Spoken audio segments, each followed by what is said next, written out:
Hello and welcome to Witness History from the BBC World Service.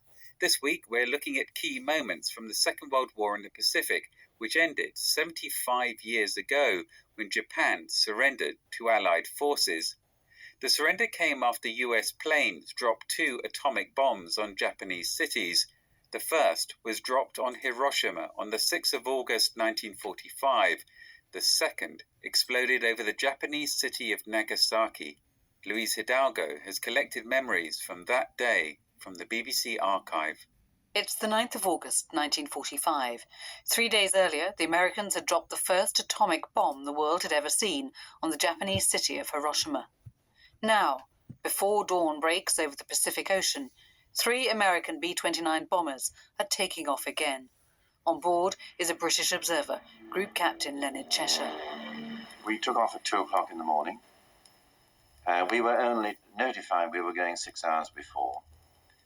We took off with the news that there was a line squall between us and the target. So we had to fly to the target individually. We never saw the other aircraft. When we got to the primary target, it was partially under cloud, and we received a message they were abandoning that and going on to the secondary target, which was Nagasaki. The original target had been Kokura, home to one of Japan's largest munitions plants. But because of the cloud, the B-29s flew on to Nagasaki. It too was covered in cloud, but fate that day was against it. As the American planes flew overhead, the clouds parted. For one brief moment, there was a clear line of sight. At 2 minutes past 11 in the morning, a second atomic bomb was dropped on Nagasaki. The explosion was a ball of fire, a huge ball of fire, about 1,000 feet in the air.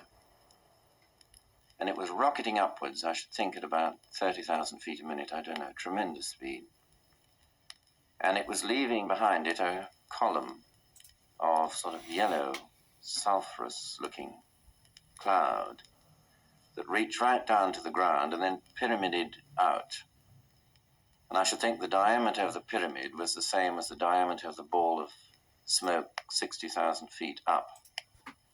I remember being struck not so much by the size or the power, we were expecting that, but it was so symmetrical, and its symmetry was, I found, rather frightening.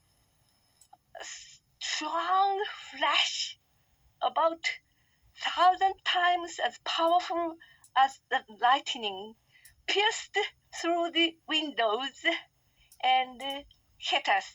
Fumiko Miura was 16 years old and was working at the local army base when the bomb dropped. My both eyes seemed as if they were rooted out. I couldn't see anything.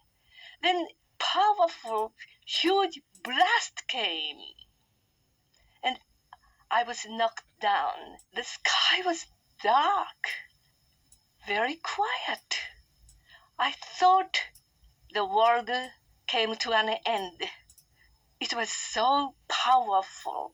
The bomb that hit Nagasaki was bigger than the bomb that had hit Hiroshima, but it had missed its target and exploded over a valley just north of the city centre. Some parts of Nagasaki were protected from the full impact by the hills. But the explosion generated a searing heat and winds of 600 miles an hour. Within a second of the blast, 20,000 people lay dead. Some British prisoners of war who were working in the mines just outside the city later described the aftermath. The whole place was flattened, and it was so quiet, so very, very quiet. And we just stood there and looked, and it was a remarkable sights of dead people lying around you. You know, we knew that something very, very extraordinary had happened because they weren't just dead bodies. If we looked at their face and their hands and that, they were swollen. You could tell it wasn't normal, you know. We didn't realise, you see, we didn't know anything about atomic bombs. The Americans had successfully kept secret their race to build a nuclear weapon before Nazi Germany. The first bomb had only been tested in the New Mexico desert a few weeks earlier. By now, the war in Europe was over, but Japan was refusing to surrender. The Americans believed the atomic bomb was the only way to bring the war to an end.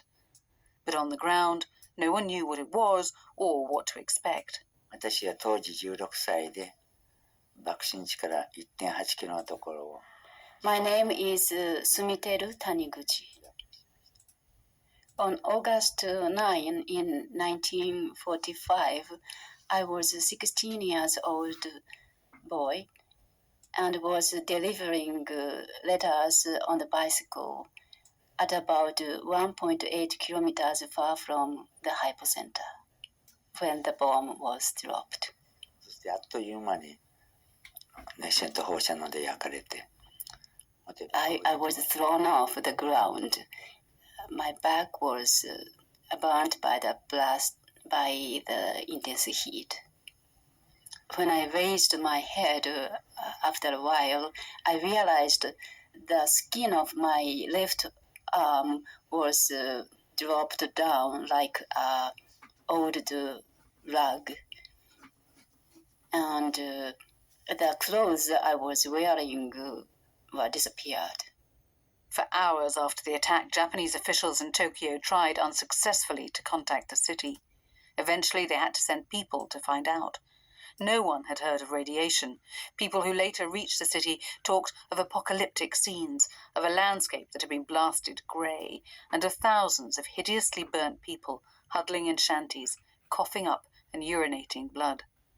Sumiteru Kawaguchi's burns were so severe, he spent the next year and a half unable to move in a hospital bed. Another survivor was Hitoshi Tokai. 50 years later, he told a BBC interviewer about his memories of that day. I wonder if you have seen any picture of hell. Well, something like that. Was just like hell. Was there anything that looked normal? Even No. one building, one tree, one animal? No, nothing. And I tried to go to The site where my house was. See, my primary concern was how my parents were, how my sister was. I just passed through the site of my house. There was nothing. Flat. And I couldn't find anybody. A few days later, we incinerated the bodies of our parents because, well, I'm Catholic, by religion, and the Catholic custom was to bury the bodies. But, well, there was no way of burying, at that time. Well, everything was destroyed. That same night, President Truman went on American national radio. He didn't mention what had happened in Nagasaki, but he issued a warning. The Japanese have seen what our atomic bomb can do. They can foresee what it will do in the future. The world will note that the first atomic bomb was dropped on Hiroshima, a military base. That was because we wished in the first attack to avoid, insofar as possible, the killing of civilians. But that attack is only a warning of things to come. If Japan does not surrender, bombs will have to be dropped on her war industries, and unfortunately, thousands of civilian lives will be lost. 6 days later, Japan surrendered. 70,000 people died in Nagasaki on the 9th of August, and in the months that followed, 140,000 died in Hiroshima. A nuclear weapon has not been used in wartime since. That edition of Witness History was written and presented by Luis Hidalgo. And in tomorrow's programme, we'll bring you the remarkable story of how a young American woman played a vital part in writing Japan's post-war constitution.